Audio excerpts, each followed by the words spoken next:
once you've emailed yourself the data from this activity, this position time activity, your data should look something like this. You're going to have 3 columns, a time column, position column, and velocity column. We want to ignore the velocity column. Okay?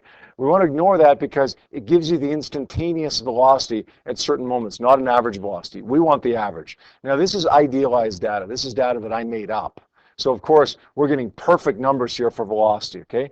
Your numbers probably won't be so perfect, okay? They probably won't all be the same, although theoretically they should be, they probably won't be. So here's what I want you to do. When you're plotting this on Excel, you're going to get that file emailed to yourself. You're going to open it in Excel. Then you're going to delete the velocity column. Just click on that column, right-click it, delete the column. Gone. Now you don't have to worry about that column that you're not going to use. Now we're going to plot a graph of position versus time. Some of you have data that you don't want to use. Okay, a number of you have data before and or after the trial that was extraneous because the motion sensor lost the car, or maybe you had your hand in the way or something like that. If you want to delete data, then all you have to do is literally highlight the rows, right-click, delete. So now I've just deleted a bunch of them, right? Now I'm going to undo that because I didn't actually want to delete those. See what I'm saying though, guys? If you want to delete data on your activity at the beginning and or the end, just highlight the columns and delete them. Now, you go to plot the graph on Excel. What we're going to do first is highlight the second column.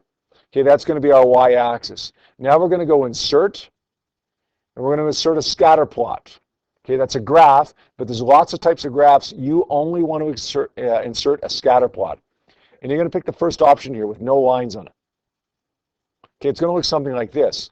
Now, when you plot that graph, unfortunately, by default, your x-axis is not time, but rather the trial number. Trial 5, trial 10, trial 15. So we need to change this so that the x-axis is not your trial number, but rather it's the time. Here's what we're going to do. We're going to click Select Data. We're going to click Edit.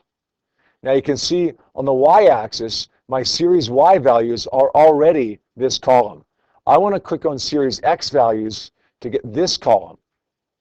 So let's click on that button right there that will allow us to highlight the x-axis. Click on that button again. Click OK. Click OK. And all of a sudden now you can see your y-axis is proper. It goes from 0 to about 23. And your x-axis is proper. It goes from 0 to about 1.4 seconds. So my graph is good here. Now, I need to label my axes. I need to do all that stuff that you did on your activity, on your assignment that you handed in on Friday. We're going to click Chart Layouts. It's going to be this option right here, the first one. Let's click our chart title, which will be Position versus Time.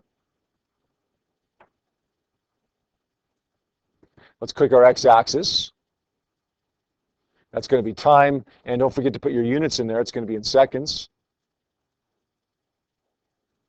This is going to be position, and this is going to be in meters. Now, you don't have to delete this thing that says Series 1, although I usually do just for neatness sake. Now, here's the really neat thing about this. You plotted this graph, that's great. You can do that by hand. It'll take you a little bit longer, but you can still do it by hand. Here's the great thing about Excel, though. If you click a point, a data point, and then you right-click, it's going to give you the option of adding a trend line. Click it. Pick linear, because that looks like a straight line, right? Looks like it should be a straight line. Click linear. Then click at the bottom, Display Equation on Chart. Right here. Click Close. Now it's added a line of best fit for me, and it's added the equation for the graph, y is equal to 15x plus 2. That means that in this graph, the slope of the graph is 15, and the y-intercept is 2. The slope of the graph is 15. What does the slope of the graph represent? The velocity. What's the velocity of this toy car? 15 meters per second. Make sense?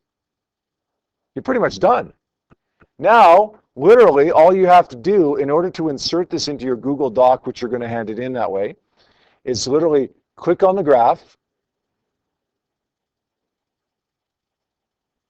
Click on the graph, right-click. You're going to copy that graph, and then I'm going to paste it into Word here because I don't have Google Docs open, but you do the same thing within Google Docs, okay, as you do in Word. Just go into that document, right-click, paste it, or just Control V, paste it, and all of a sudden your graph is there, including your slope and your y-intercept. Does that make sense? So once you've got your data, and most of you do have your data all emailed to yourself now, open it up into an Excel spreadsheet. If you don't have Excel at home on your computer, that's okay. We've got computers here. You can do it here during scheduled help or whatever. Hey, plot your graph on Excel. Copy it. Paste it into your Google Doc that you've created inside the folder that you've already shared with me. Then do your write-up. Okay, your problem, which is what's the velocity of the toy car. Your data, which is what you just saw on Microsoft Excel. Your analysis, which is this graph. Your conclusion, which we talked about at the beginning, and your sources of error. Make sense?